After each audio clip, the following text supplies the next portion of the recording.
Ruti à Roginor qui a le cahier qui craque sur l'antenne de Radio J. C'est ce qu'on disait il y a quelques secondes. On a l'impression d'entrer dans une maison hantée, là, du coup. Non, tout va bien. C'est pas hanté, c'est même tout sourire. Racontez-nous ce que vous avez observé sur l'antenne de Radio J. Je me suis régalée et le fait de le dire, ça me démontre à quel point le rapport qu'on a à la nourriture va influencer notre perception de la réalité et va nous donner des indications sur ce qu'on vit, sur ce qu'on ressent. Et vous le dites tout à fait, on parle d'émotion, on parle de vibration. Alors voilà, moi, quand on me parle de vibration, pareil, je décolle déjà.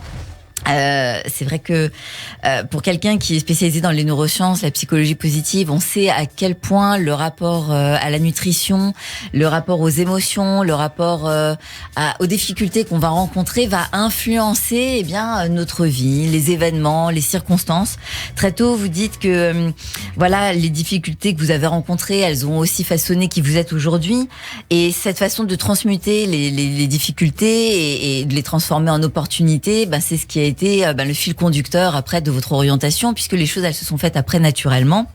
Vous dites voilà que les plats réveillent des souvenirs, mais on voit aussi que quand on va parler du rapport qu'on a à l'alimentation et de la terminologie qu'on utilise, quand tout à l'heure, on parle de la fameuse pièce. Vous dites, vous m'avez alléché. Ça donne envie d'y aller. Donc, on se rend bien compte que tout ce qu'on vit, tout ce qu'on vibre, il est en rapport avec très tôt ce qu'on a en lien avec la nourriture, avec la transmission maternelle. On voit que le rapport à la famille aussi, c'est quelque chose c'est un ciment, c'est quelque chose qui vous a construit, qui vous a porté, qui a donné cette confiance. Alors, j'ose même plus tourner les pages, là. Non, mais allez-y. Parce que normalement, je note. Alors, on va juste expliquer l'amour aux est un auditeurs. point d'ancrage. Ouais, alors. Je t'en prie. Non mais très brièvement parce qu'on en a ri et c'est toujours important d'expliquer aux auditeurs ce qui s'est passé. J'ai reçu un message de quelqu'un qui nous écoute en me disant que on avait un problème sur l'antenne de Radio J, c'était que les feuilles du carnet de Ruti bougeaient trop fort. Exactement. Donc on en a rigolé, donc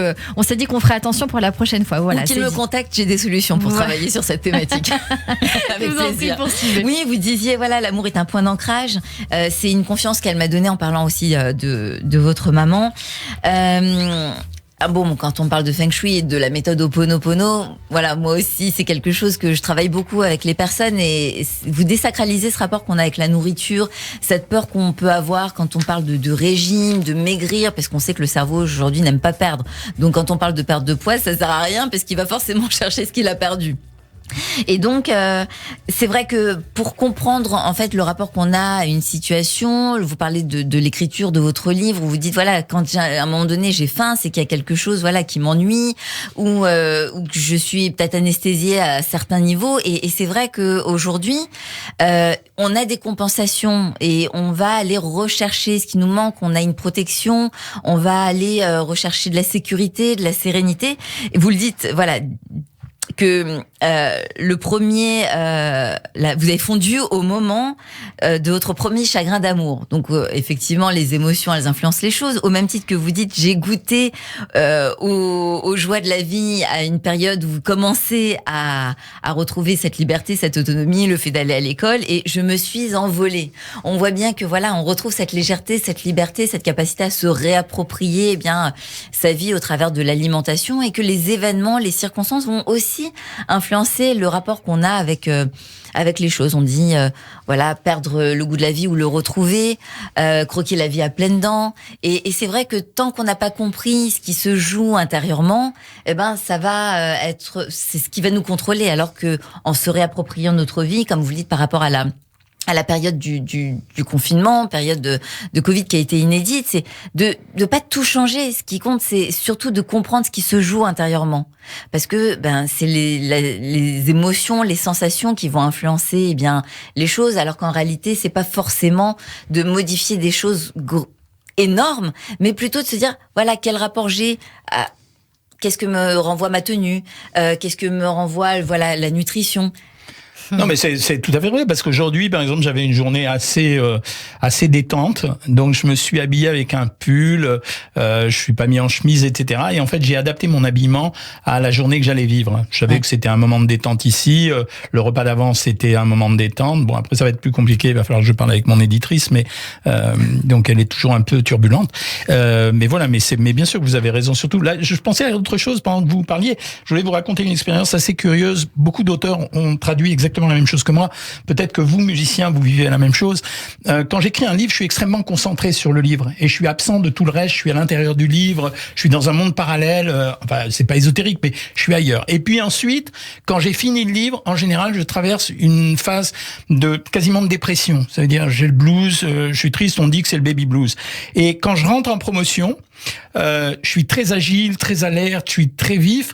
Et en fait, je l'ai dit récemment à un de mes éditeurs, je lui ai dit, c'est marrant parce que quand j'ai fini d'écrire un livre, c'est comme si je l'oubliais pour passer à autre chose. J'ai quasiment oublié mon dernier livre pour penser au prochain. Et je sais pas si vous vivez ça en termes de musique, mais carrément. C'est assez libérer de l'espace. C'est là où vous découvrez que vous êtes vraiment ce que vous devez être, quoi. Vous, musicien, moi, auteur, mais on est vraiment ce qu'on doit être, sauf quand vous tentez de tricher. Et on a parlé au début de cet entretien de la sincérité, ce qui m'avait amené à cette pseudo-notoriété. Moi, c'est ce qui vous a sauvé d'ailleurs, l'amour des gens, cette sincérité. Je suis très modeste là-dessus et très humble là-dessus, mais c'est cette sincérité qui a fait une partie de la réussite que m'ont donné les gens, pas que j'ai gagné, que m'ont donné les gens. Et donc voilà, donc je traduis cette expérience. Donc c'est quelque chose d'assez bizarre. Donc je suis content que vous pensiez la même chose. Là, ils le disent pas en antenne, mais ils disent oui tous les deux en hochant de la tête. Donc oui, voilà, c'est la création. C'est de la création. On est vraiment soi-même, sauf quand on triche. Et vous avez été honnête avec nous, Jean-Michel Cohen. Merci beaucoup d'être venu nous parler de votre livre sur l'antenne de Radio J. Et si on change et tout, un petit mot de la fin, peut-être? Non, c'était un entretien agréable. Vous savez, quand j'ai fait beaucoup d'interviews en 20 ans, donc il y a une ambiance en général dans une interview. Il y a une ambiance, il y a un ton, etc. Je vous adresse des félicitations, bien sûr, mais il y a une ambiance, un ton, une tonalité à donner. Et donc, j'ai passé, grâce à vous, un moment très agréable. Et j'espère que ceux qui ont écouté passent le même moment. Eh bien, écoutez, j'en suis sûre. Merci beaucoup d'avoir été notre invité, Jean-Michel Cohen. Merci, Ruthie Arroginor, notre coach et psychologue spécialisé en neurosciences, à retrouver sur Doctolib tous les mardis, bien sûr, aussi sur Radio J. Merci beaucoup à Xavier Polycarpe et Sébastien Hougue d'avoir été notre coup de cœur, nos coups de cœur sur l'antenne de Radio J. Merci d'avoir été à notre écoute également, chers auditeurs. Je vous rappelle qu'on se retrouve bien sûr demain avec un nouveau rendez-vous à 15h avec Anne Roumanoff pour son nouveau spectacle en tournée. En attendant, rendez-vous ce soir à 21h avec le Yiddish Show de Lise Gutmann et ses invités, suivi à 22h du Festival Oriental présenté par Avner Azoulay. Bonne journée à tous sur Radio J. Radio J.